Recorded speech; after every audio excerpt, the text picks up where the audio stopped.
Peuple de Dieu, je suis un serviteur de Dieu.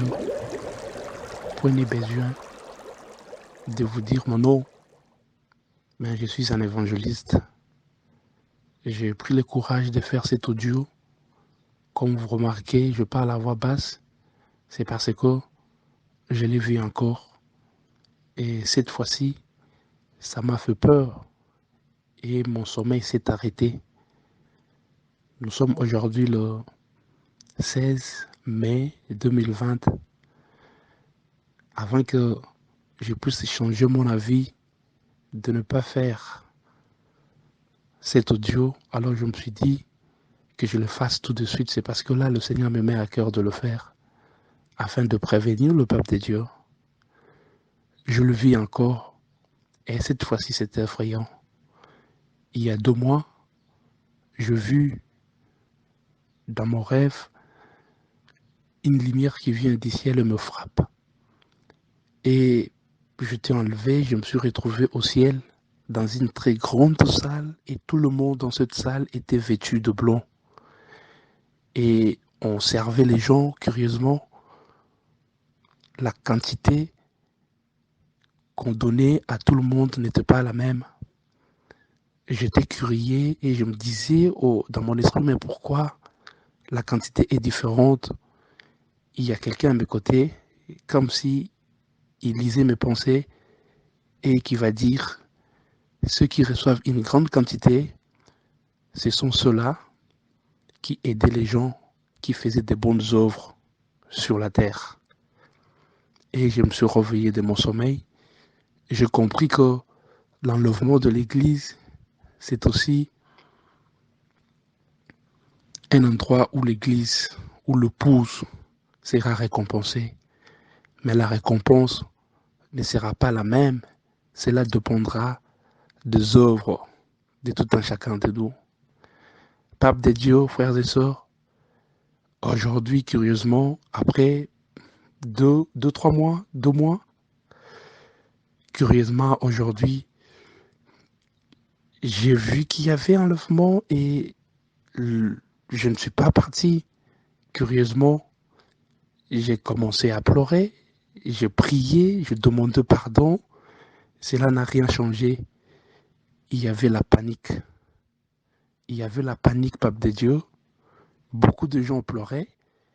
Les païens y regardaient et ils s'en foutaient. Pape de Dieu, je voyais comme de builders qui couvraient les gens et les gens montaient. Je voyais cette scène et quelqu'un me disait, regarde, ils sont couverts. C'est comme s'ils sont dans une poche, comme l'enfant dans le sein maternel. Et puisque je connais les Écritures, la révélation des Écritures, je commençais à lui expliquer que le monde, c'est aussi une femme. Et les douleurs que le monde connaît sont aussi les douleurs de l'enfantement pour que l'épouse, pour que l'Église puisse sortir. C'est comme ça qu'il a fallu qu'Égypte et l'Égypte puissent connaître des douleurs, les douleurs de l'enfantement, avant qu'Israël puisse sortir, avant qu'Israël puisse traverser la mer Rouge. C'est parce qu'il a traversé du peuple de Dieu. Dans la mer Rouge, c'est aussi l'image de l'enlèvement de l'Église. Et je me lamentais, je me lamentais, je pleurais. Et après, bien-aimé dans le Seigneur, c'est comme si il y a des gens qui m'appelaient, c'est comme si les gens essayaient de me calmer et tout est revenu au normal. Peuple de Dieu, l'enlèvement de l'Église, c'est une réalité. À tous les chrétiens, à tout le peuple de Dieu, nous fournissons beaucoup d'efforts, nous faisons beaucoup de sacrifices pour mener notre vie en rose ici-bas, pour préparer notre avenir, l'avenir de nos enfants, de nos familles. Nous devons penser aussi à l'enlèvement de l'Église. C'est une réalité. J'ai pris le courage de faire cet audio non seulement parce que les Écritures parle de l'enlèvement de l'Église, mais c'est parce que dans mes rêves, je l'ai vu plus d'une fois. Le président Mobutu disait, après moi, ce sera le déluge. C'est parce qu'il voyait la pression de la communauté internationale sur le Congo. Il voyait peut-être ce que les autres ne connaissent pas, ce que son entourage ne connaisse pas. Et aujourd'hui, le Congo, la RDC connaît ce qu'elle connaît.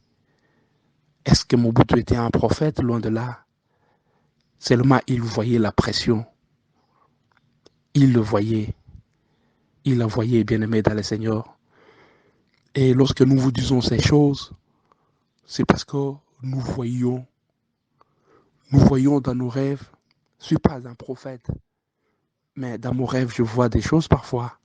L'enlèvement de l'Église, c'est une réalité et cela doit interpeller tout un chrétien. Je ne dis pas que le Seigneur rentre aujourd'hui, je ne dis pas que le Seigneur rentre demain, mais tout ce que je sais, c'est que la Bible dit il vient bientôt et il viendra à l'heure même où vous n'y penserez pas. Quand est-ce qu'il viendra? J'en sais rien.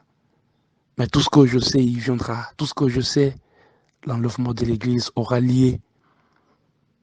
Et l'Église doit prendre connaissance de cela. L'Église doit se préparer à conséquence, doit prendre conscience,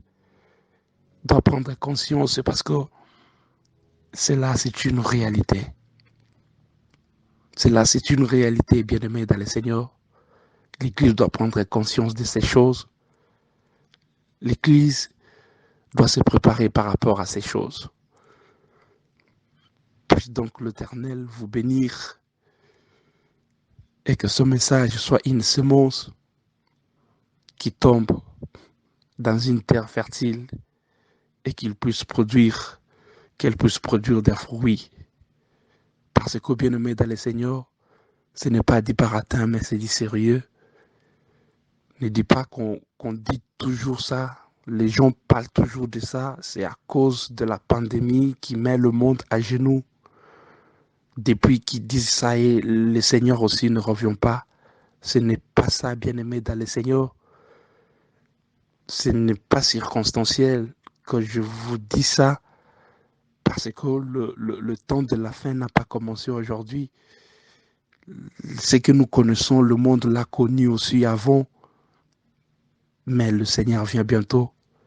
Encore un peu de temps, celui qui doit venir viendra. Et le peuple de Dieu, l'Église du Seigneur, doit se préparer à conséquence. Que Dieu vous bénisse. Merci.